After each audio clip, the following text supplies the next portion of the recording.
Sir ఎన్నికలకు ముందు చాలా ప్రతిష్టాత్మకంగా చేపట్టిన అయోధ్య రామ మందిర నిర్మాణం చూసాం. మొత్తం భారతదేశం అంతా కూడా అయోధ్య వైపే చూసిన బ్రహ్మాండ సందర్భం. నిర్మాణం పూర్తయిపోయింది. అందరూ వెళ్ళారు, ప్రారంభోత్సవం చేశారు. ప్రారంభోత్సవం కూడా జరిగింది, పూజలు కూడా చేసి విగ్రహావిష్కరణ కూడా చేశారు. అంతా బాగుంది. నెలల వ్యవధిలోనే మనం చూడొచ్చు, పైకప్పు లీక్ అవుతుందంటూ, వాటర్ వచ్చేసిందంటూ వార్తల్లో చూస్తున్నాం. ఎలా చూడాలి? మొన్న పైకప్పులు, నిన్నేమో మొత్తం వెళ్ళే దారులు కూడా మొత్తం రామలంబ టెంపుల్ కూడా కింద మునిగిపోయింది. అదే అదే Complete వెళ్ళే water దారి అంటే వచ్చేసింది. వచ్చిందండి. వర్షాల్లో సహజమే, ఒకసారి జరుగుతూ ఉంటుంది. కానీ విచిత్రం ఏంటంటే, దేశంలో అద్భుతమైన ఇంజిన్లు అందరిని తీసుకొచ్చి పెట్టించాం. 100 కోట్ల 1000 కోట్ల తీసుకొచ్చే తప్పు లేదు అనుకున్నాను. ఎందుకంటే శ్రీరామచంద్రమూర్తికి అక్కడ ఆలయం కావాలని దేశంలో అత్యధిక మంది ప్రజలు ఎప్పటి నుంచో కోరుకుంటా ఉన్నారు. అది అక్కడ పుట్టాడనే నమ్మకం, విశ్వాసం ఆ ప్రజల్లో, హిందువుల్లో ఉన్నప్పుడు దాని సర్వోన్నత న్యాయస్థానం కూడా గుర్తించింది. సరే, ఆ ఇష్యూస్ సామరస్యంగా సెటిల్ అయిందండి. కానీ విచిత్రం ఏంటంటే, అంత గొప్ప టెక్నాలజీ చూసుకున్న వాళ్ళు కూడా ఎందుకు జరిగిందంటే, ఇవాళ పూజారి, ప్రధాన పూజారి గారు ఎట్లా చేయాలండి, నీళ్లు కారుతున్నాయి, నీళ్లు పోవడానికి దారి కూడా లేదు గర్భగుడిలో, మేము ఎట్లా పూజ చేయాలన్నారు. హిందూ సాంప్రదాయం ప్రకారం, అంటే మిగతా వాళ్ళు నేను ఎవరిని తక్కువ చేయనండి, హిందూ సాంప్రదాయం ప్రకారం విగ్రహావిష్కరణ కానీ మిగతా కానీ చాలా చోట్ల సతీ సమేతంగా చేస్తారు. ఆ విషయంలో అద్వానీ గారు కానీ, మురళీ మనోహర్ జోషి గారిని పెద్ద ఆయన కానీ, నేను వస్తాను, ఆవిష్కరణకు వస్తాం, మేము కుటుంబాలతో సహా వస్తాం, సతీ సమేతంగా వస్తామని చెప్తుంటే, మీకు రావద్దు, నీకేం కాళ్ళ పొందని, నువ్వేం చదువు తట్టుకోవాలని వీళ్ళు సజెషన్ ఇచ్చారంట. నేను వస్తాను బాబా, దివ్యమంగళ స్వరూపమైన శ్రీరామచంద్రమూర్తిని చూసి తరించుకుంటాం, మేము చేసిన దానికి వస్తామంటే రాకుండా ఆటం కొట్టారు. ఈ దేశంలో ఎవరిని కూడా లోపలికి అడుగు పెట్టకుండా చేశారు. ఆ ప్రారంభోత్సవం రోజున ఈయన టకటకడ ఒక్కడే నడుచుకుంటూ వస్తారు. వీడియో చూడమనండి, ఎవరు ఆదాని గారి మోడీ గారు, తర్వాత అక్కడేమో సామంతరాజు గారు, యోగి గారు వ్యక్తిగతంగా మంచి వ్యక్తి అండి. నేను ఆయనకి ఎవరో ఆదాని గారు బాస్ ఉన్నారని నేను అనుకోవట్లేదు. అజయ్ మోహన్ సింగ్ బిస్త్ అనుకుంటా ఆయన పేరు. ఆయన సిస్టర్స్ ఎలా ఉంటారో, ఎంత హంబుల్గా జీవనం సాగిస్తారో అందరం చూసాం, డిఫరెంట్ ఇష్యూ. ఆయన పక్కన పెట్టుకున్నాడు. తర్వాత అంగరక్షకులను పెట్టుకున్నారు ఆయన. మీరు చూశారు, మీరు కావాలంటే మళ్ళీ ఒకసారి వీడియో చూడండి. ఈయన ఒక్కళ్ళే లోపల వెళ్ళి, మోహన్ భాగవత్ గారు మంచివాడు ఆయన బ్రహ్మచారి. సరే, పూజ చేశారు, మిగతా ఇంకొక ఆయన ఉన్నారు. నేను ఒకటి అడుగుతా ఉన్నాను, అది గౌరవిస్తారా లేదని పక్కన పెట్టండి. రెండో విషయం, ఇదేమన్నా జాగీరా అండి? ఈయన ఏమన్నా చక్రవర్తి? అశోకుడన్నా బెటరే, కానీ ఈయన కిమ్ చక్రవర్తి, గండ బేరుండ, దుష్ట ప్రచుండ, రాజాదిరాజ, రాజమార్తాండలాగా ఈయన ఒక్క లోపల రావటం, అందరినేమో ఇనప కటకటాలకి ఏదో అడ్డం పెట్టి దాన్ని అనమాలు పడేశారు. ఎవరిని? ఈ దేశంలో ఉన్న ముఖ్యమంత్రుల్ని, భారతరత్నల్ని, ఈ దేశంలో ఉన్న మహంతుల్ని, పీఠాధిపతుల్ని, ఎంతో విద్వత్తు కలిగిన హిందూ సమాజం గురించి పాటుపడే వాళ్ళని, వేల మంది, వందల మందిని కటకటాలు అంకమాలు పెట్టి ఈయన ఒక్కనే, ఈయన అంగమాల సామంతరాజు గారు, అంగరక్షకులు వచ్చి అక్కడ చూసేవాళ్ళు పాపం భారతరత్నం గారు ఒక ఆయన పట్టుగా ఉంటారు. ఆయన ఎగిరెగిరి ఈయన కళల్లో పడతానని చూస్తున్నారు. ఓ భారతరత్న దాన్ని అవమానించటమా? దాన్ని తీసుకొచ్చి ద్రౌపది ముర్ము గారిని ఎందుకు పిలవలేదండి? అంతకుముందు శంకుస్థాపనకు రామ్నాథ్ కోవింద్ గారిని ఎందుకు పిలవకూడదు? వారు సతీ సమేతంగా రామ్నాథ్ కోవింద్ గారు వచ్చేవారు కదా. చెప్తున్నానండి, ఎందుకని జరగలేదు? ఇది ఒక జాగీరు కాదు. ఇవాళ ఆయన ఎవరండి, రామనాథ్ నిర్మాణ కమిటీ చైర్మన్ వెళ్ళి పరిశీలించి చెప్పి, లేదు నిర్మాణం ఎక్కడైంది, అవ్వలేదు, ఇంకా సెకండ్ ఫ్లోర్ మెయిన్ అక్కడ ఆలయం అవ్వాలి కదా, ఆ తర్వాత ఇంకోటి అవ్వాలి, 3 నెలల్లో ఒకటి అవుతుంది, సంవత్సరాంతరానికి ఇంకోటి పూర్తి చేస్తాం, అప్పుడు దేవాలయం పూర్తవుతుంది. దేవాలయం పూర్తి అవ్వకుండానే ఓపెన్ చేసినట్టు అర్థమైపోయింది కదా.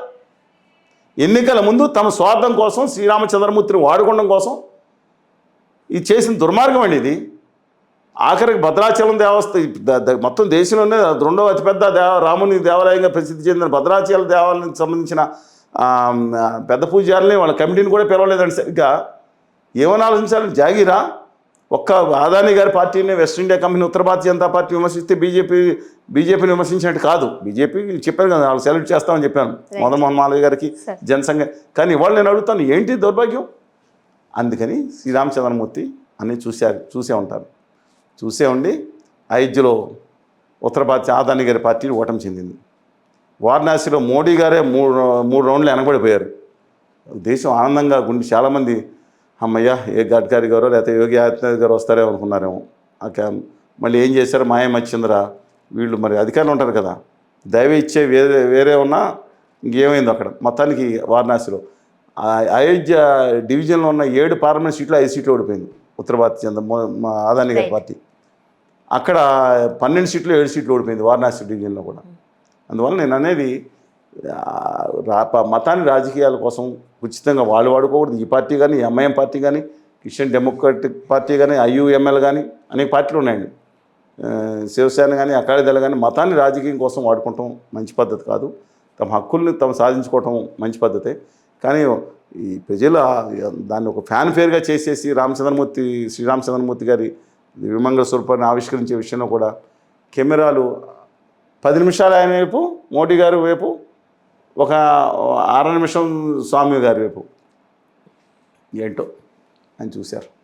అంతే కాదు మా వెంకటేశ్వర స్వామి చూడాల్సి ఉంది. ఇంకా ఆయన పాదాల చెంత హామీ ఇచ్చి వెళ్ళిపోయారు కదా. మా వెంకటేశ్వర స్వామి గారిని మేము కోరుతున్నాం. మరి ఆయన ఆంధ్రప్రదేశ్కి నమ్మద్రోహం చేశారు. మీ పాదాల చెంత హామీ ఇచ్చారు, విభజన హామీలు వస్తే బడికబి దేంగే అన్నారు. ఇంకా 5 ఏళ్ళు 10 ఏళ్ళు 15 ఏళ్ళు అనుకున్నాం.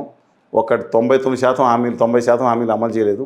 ఆయన హామీ ఇచ్చిన ప్రత్యేక హోదా కూడా రాలేదు. ఏది రాలేదు చూద్దాం. మీకేమనిపిస్తుంది సార్, ఈ 5 ఏళ్ళు ఖచ్చితంగా బీజేపీనే ఉంటుందంటారా? అంటే బీజేపీ ఉత్తర భారతీయ జనతా పార్టీ అండి. అదానీ గారు ఉంటారా లేదంటే అదానీ గారు ఉండొచ్చు. అమితమైన సంపాదన చీలే అవకాశం ఉందా? లేదండి. అది ఆర్ఎస్ఎస్ ఉన్నంత వరకు ఆర్ఎస్ఎస్కి ఇష్టం ఉన్నా ఉండకపోయినా దాన్ని కూడా డామినేట్ చేసే పరిస్థితికి మోడీ గారు వచ్చేసారు. ఆర్ఎస్ఎస్కి మాకు సంబంధం లేదన్నట్టుగా ఈ మాట్లాడుతున్నారు. దేశ చరిత్రలో కాదు. మీకు హిట్లర్ గారు తెలుసా? హిట్లర్ గారిని, కిమ్ కానీ పరిచయం ఉన్నారా? పరిచయం లేదు సార్, చదువుకున్నారు. వాళ్ళు కూడా ఏదో అన్అఫీషియల్గా పోటీ చేస్తారంటే నటిస్తారు. ఒక మేనిఫెస్టో ఇస్తారు, లేదు తెలీదు.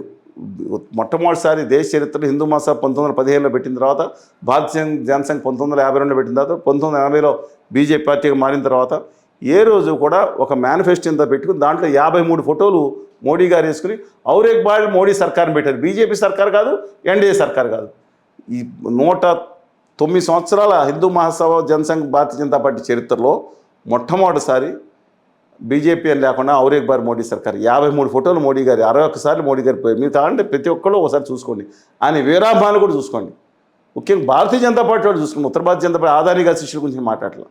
ఆమె నాట్ అగెన్స్ట్ బీజేపీ. ఆ ప్రాంత హక్కుల కోసం, తెలుగువారి ఆత్మగౌరవం కోసం పోరాడతాం.